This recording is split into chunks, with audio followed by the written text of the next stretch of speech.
ఇక Dasari Yes, sir. రాము చేసిన కామెంట్లు కూడా ఎలా పరిగణించాలి మేడం? అంతా స్క్రిప్టెడ్ చేసి చదువుతున్నారు. ఎవరు స్క్రిప్ట్ పంపిస్తున్నారు పవన్ కళ్యాణ్ కి, ఎవరు రాసి పంపిస్తున్నారు? స్క్రిప్ట్ చూసే చదువుతున్నటువంటి పరిస్థితి, అంతా స్క్రిప్టెడ్ ఆయన చేసే వ్యాఖ్యలని అంటూ దాసరి రాము చేసినటువంటి కామెంట్స్ ని ఎలా తీసుకోవాలి? అంతేకాకుండా నిన్న విజయవాడలో కూడా కాపులు పెద్ద ఎత్తున సమావేశమైనట్టు తెలుస్తోంది. మీరు కూడా బహుశా దానికి అటెండ్ అయ్యారు. Yes sir. సార్ సార్ ముఖ్యంగా మీరు చెప్పిన స్క్రిప్ట్ అనే పదం ఎక్కడ వినపడిందంటే సార్, నిన్నటి రోజు ఆయన ఆయన మీరు ఒకటి నమ్మండి సార్, ఒక పార్టీ ప్రెసిడెంట్, ఒక డిప్యూటీ సీఎం హోదాలో ఉన్న వ్యక్తి పార్టీ మీటింగ్ కండక్ట్ చేసినప్పుడు, పార్టీ మీటింగ్ కు వచ్చిన వాళ్ళందరూ వైట్ అండ్ వైట్ లో వచ్చినారు సార్, ఒక యూనిఫామ్ బ్రాండ్ గా వచ్చినారు సార్. అవును. పార్టీలో మీటింగ్ కండక్ట్ చేసే అధినాయకుడు, డిప్యూటీ సీఎం హోదాలో ఉండే వ్యక్తి వేసుకురావాల్సిన బట్టలు ఏంటి సార్? సార్, ఒక ఖాదీ ఖద్దర్ లో వస్తాను, ఖాదీ ఖద్దర్ ని నేను గౌరవిస్తాను, దానికి బ్రాండ్ అంబాసిడర్ గా ఉంటానన్న వ్యక్తి ఎన్నో రోజుల తర్వాత, సర్జరీ అయిన తర్వాత పెట్టినటువంటి మొట్టమొదటి మీటింగ్ లో ఏ యూనిఫామ్ తో వస్తాడు సార్? బ్లాక్ అండ్ బ్లాక్ లో వెనకాల ఒక నెక్డ్ ఏదో కోట్ తో ఇలాగా సార్ మీటింగ్ కి వచ్చేది. అది సినిమా షూటింగ్ మధ్యలోంచి వచ్చినట్టు ఉండదా సార్? సార్, ఆ మీటింగ్ వచ్చి కూడా టక టక టక టక పేజీలన్నీ చదివేస్తుంటే ఎవరు రాసి ఇచ్చిన స్క్రిప్ట్ అని కదా దాసరాము గారు అడిగింది. అంటే అంటే ఇప్పుడు రజనీ గారు కోట్ వేసుకోకూడదు, ఎలా నువ్వు కోట్ వేసుకుంటావు అన్నారు. కోట్ హాఫ్ కోట్ ఎవరైనా వేసుకోవచ్చు సార్, బ్యాడ్జ్ మాత్రం కోట్ లోనే కట్టుకోవాలి. నేను వేసే కోట్ గురించి కూడా వాళ్ళు కామెంట్స్ పెట్టారు, హాఫ్ కోట్ అని. కానీ ఈ రోజు ఒక పార్టీ ప్రెసిడెంట్, ఒక డిప్యూటీ సీఎం స్థాయిలో ఉన్న వ్యక్తి పార్టీ మీటింగ్ కండక్ట్ చేసుకుని వచ్చినప్పుడు మాకెవరికి అక్కర్లా, నీ కళ్ళ ముందు వాళ్ళు వైట్ అండ్ వైట్ వేసుకొస్తే నువ్వే బట్టలతో వచ్చినావు అంటే నేను వేసుకునే బట్టలు కూడా మీరే నిర్ధారిస్తారా అంటారేమో. మీరు ఒక హోదాలో ఉన్నప్పుడు, 10 మందికి బ్రాండ్ అంబాసిడర్ ఉన్నప్పుడు మీరు మంచి హుందాతత్వంతో ఉండాలా. మీరు వేసుకునే బట్టలు కూడా కాంట్రవర్సీ అవుతుంది. సో ఇటువంటి విషయాల్లో ఎవరు స్క్రిప్ట్ చదువుతున్నారు అంటే, హరిప్రసాద్ గారు రాసిస్తున్నారా, లేకపోతే లింగంనేని రమేష్ గారు రాసిస్తున్నారా, లేకపోతే టీడీపీ పార్టీ ఆఫీస్ నుంచి వస్తుందా అంటూ అతను ఏదైతే దాసరాము గారు మాట్లాడారు. కానీ గతంలో సుగాలి ప్రీతి విషయంలో అన్న ఒక పేజీ చదివినాడు. ఆ పేజీలో ఏం రాసి ఉందంటే, ఏమ్మా సుగాలి ప్రీతి వాళ్ళమ్మ, ఏ తల్లి, నీకు 2 ఉద్యోగాలు ఇచ్చిన నీ కుటుంబానికి, నీకు ఇన్ని ఎకరాల భూమి ఇచ్చిన, 1 ఎకరం 2 కోట్లు, ఏం తల్లి నువ్వు నన్ను నిందిస్తున్నావా? ఇలా ఉంటదమ్మా పరిస్థితి, నీకు సహాయం చేయడానికి వస్తే మమ్మల్ని నిందిస్తావా?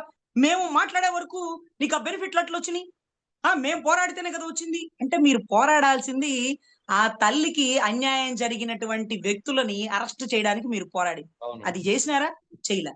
పోనీ బెనిఫిట్స్ కోసం అంటారా? మీరు పోరాడకపోయినా బాబాసాహెబ్ అంబేద్కర్ గారు ఇచ్చిన అవకాశం దళితులకి, ఎస్టీలకు, ఆ కుటుంబంలో అన్యాయం జరిగినప్పుడు వచ్చే బెనిఫిట్స్ వస్తాయి.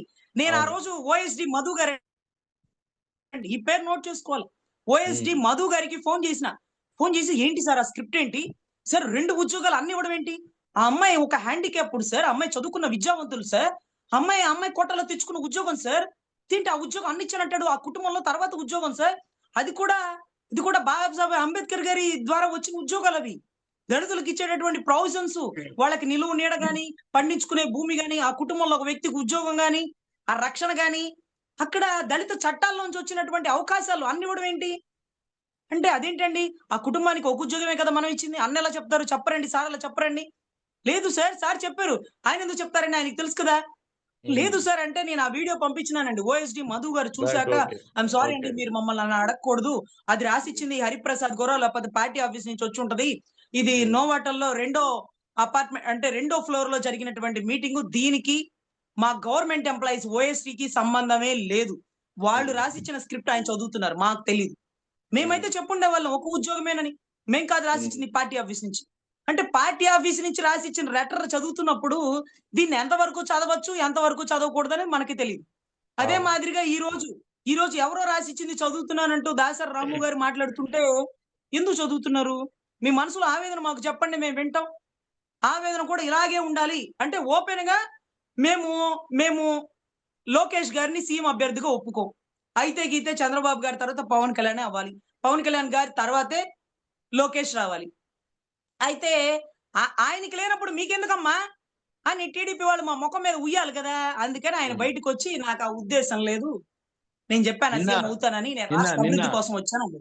నిన్న విజయవాడ కాపుల మీటింగ్ జరిగింది కదా మేడం, ఏంటి మెయిన్ అంశాలు ఏంటివి? సార్, కాపుల మీటింగ్ జరిగితే ఎవరి ఒపీనియన్ వాళ్ళు చెప్తారు సార్. నా ఒపీనియన్ అయితే ఆ మీటింగ్ సారాంశం ఏంటంటే, కాపులకి రాజ్యాధికారం, కాపు రిజర్వేషన్, అదే మాదిరిగా కాపులకి రక్షణ. మొదటిది కాపు రిజర్వేషన్ అడిగినారండి. చంద్రబాబు గారు ఎలక్షన్ అప్పుడు కాపు రిజర్వేషన్ ఇచ్చేదే అని మాట ఇచ్చినారు. ఆ మాట ప్రకారము ముద్రగడ పద్మనాభం గారు మీ రిజర్వేషన్ ఇస్తానన్నారు కదా, ఎందుకు ఇవ్వరంటూ ఒక పెద్ద ఉద్యమం చేసినారు. ఉద్యమం చేస్తే ఆయన్ని, ఆయన కుటుంబాన్ని బూతులు తిట్టించి, పోలీసులతో దాడి చేపించి, కేసులు పెట్టి ఇబ్బంది పెట్టారు. దీని గురించి దాస నారాయణరావు గారండి. దాస నారాయణరావు గారు మా జాతి మీద దాడి చేస్తారా? నువ్వు ఇచ్చిన మాటే కదా, నిరూపించుకోవా? రుజువు చేసుకోలేవా? చేతగానప్పుడు ఎవడు ఇమ్మన్నాడు? రిజర్వేషన్ గురించి ఎందుకు మాట్లాడావు? ఇస్తానన్నప్పుడు ఇవ్వాల్సిందే, మేము ఊరుకోం అంటూ దాస నారాయణరావు గారు గట్టిగా గర్జించినారండి. ఆయనతో పాటు చిరంజీవి గారు, తోట చంద్రశేఖర్ గారు, చాలా మంది ఉన్నారండి. వీళ్ళందరూ పెద్ద పెద్ద నాయకులు, కుల నాయకులు అందరూ ఉన్నారు. కుల నాయకులు ఉన్నారండి, రాజకీయ నాయకులు కాదు, మొత్తం కులమేనండి. దాస నారాయణరావు గారు చుట్టూ ఉన్నదంతా కులపు నాయకులు. వాళ్ళందరూ బయటకు వచ్చి గర్జించినారండి.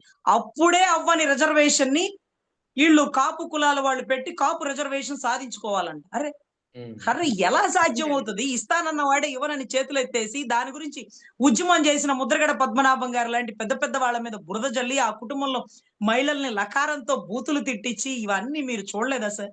మీరు చూడలేదా? ఎంత దారుణం సార్. ఆయన 2 ఎకరాలతో ఉన్న వ్యక్తి లక్షల కోట్ల ఆస్తులని పబ్లిక్ స్టేట్మెంట్ ఇచ్చాడు.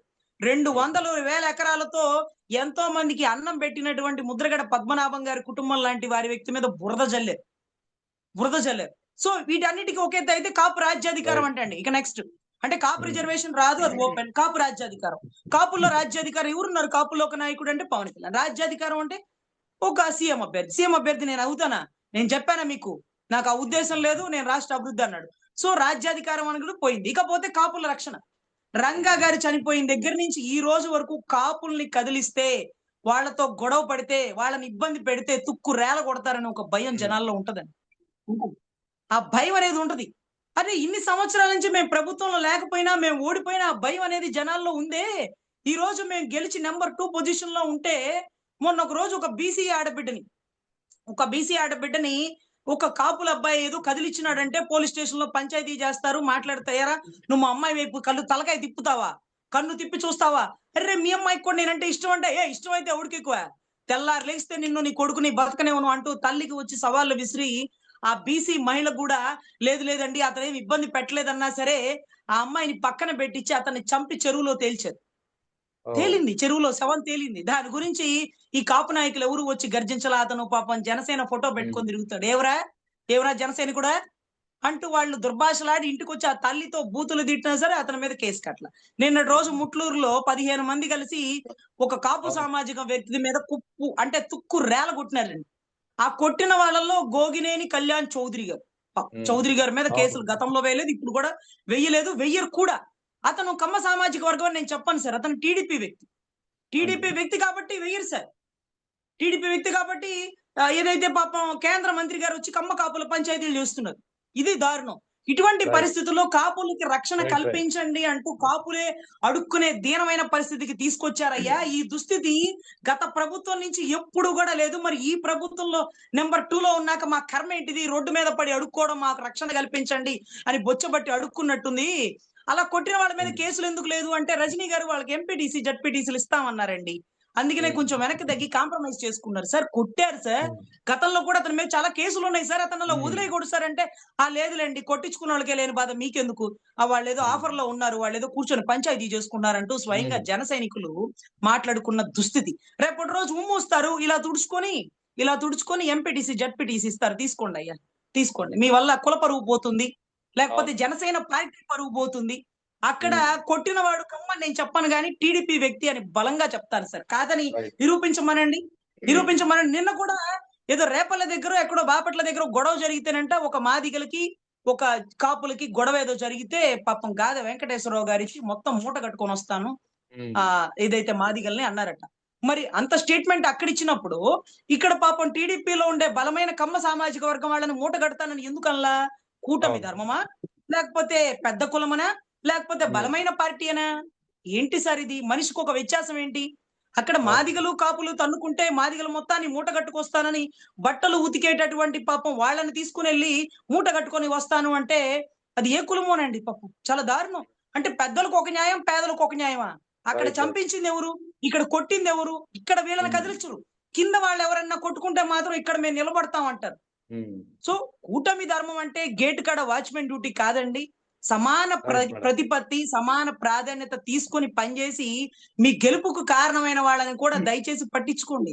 ఏదో ఊర్వశి Right. విశ్వామిత్రుడు తపస్సు భంగం చేసి వెళ్ళిపోయినట్టుగా మీరు జగన్ గారిని ఓడించి వెళ్ళిపోతే అవదు. ఇక్కడ Right. మీ గెలుపుకి ఆయన ఓటమికి పాపం ఒళ్ళు చించుకొని ఇళ్ళు బాగలు కొట్టుకుని కేసులు వేయించుకున్న వాళ్ళని కూడా దయచేసి చూసి వాళ్ళ మీద పెట్టిన కేసులు వెనక్కి తీపించగలిగితే దయ ఉంచి తీపిచ్చి వాళ్ళకి సాధారణ కార్యకర్తలుగా కాకుండా మీ గెలుపుకి కారణమైనటువంటి సూత్రధారులుగా భావించాలని నా ఆవేదన అండి.